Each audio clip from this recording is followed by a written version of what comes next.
Just before flying to China, Polish President Andrzej Duda highlighted the economic significance of the visit. A greater opening of the giant Chinese market for agricultural products would create new opportunities for Polish farmers to earn money. We will sign several agreements there, but the most important thing is the ongoing endeavors, which I hope will be successful in terms of opening the Chinese market to Polish poultry. The Polish president assured that he would raise security issues in his talks with Xi Jinping.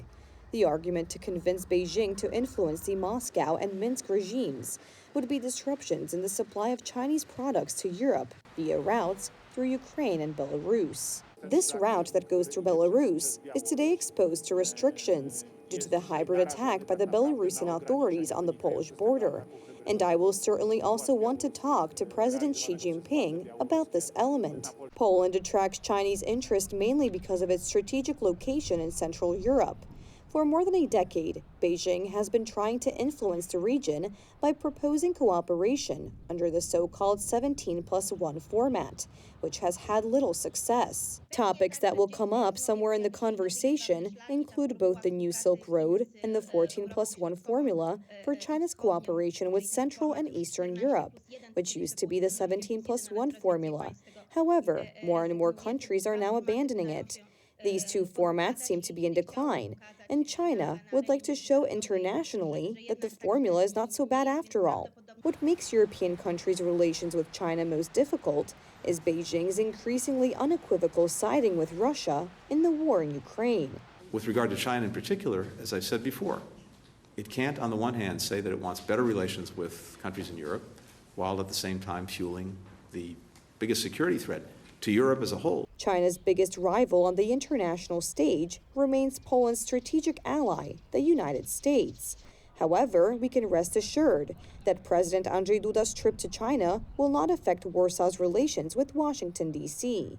Americans realize that Poland is one of the most pro-U.S. countries in the world. And just because one politician will meet with Xi Jinping, especially since U.S. politicians and Western politicians also meet, it doesn't mean that our country is going over to the other side. The best evidence of China's stance on the war in Ukraine is the absence of a Chinese representative at the peace conference in Switzerland a few days ago.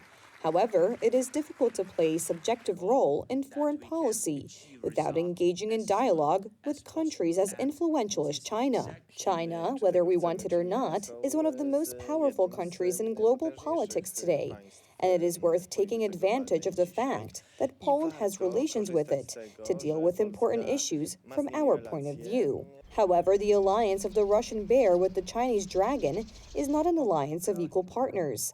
Moscow is increasingly dependent on cooperation with its more powerful neighbor to the east. Therefore, it is perhaps in China that the key to ending the war in Ukraine lies. I am taking a very cautious approach here, because China is indeed pursuing this policy long-term. They want to build their power, but for what? So that they can play a bigger political role later. But China needs to be known. You can't close your eyes to such a big and important country. And I think this is also what the Polish president's visit will serve. Although China wants to play a role as a player in the anti-Western bloc, which includes Russia, Iran, and North Korea, a number of Western countries have regular contacts with China. It is worth mentioning that the German Vice Chancellor, Robert Habeck, is currently also on a visit to China. Maciej Struk, TV Republika.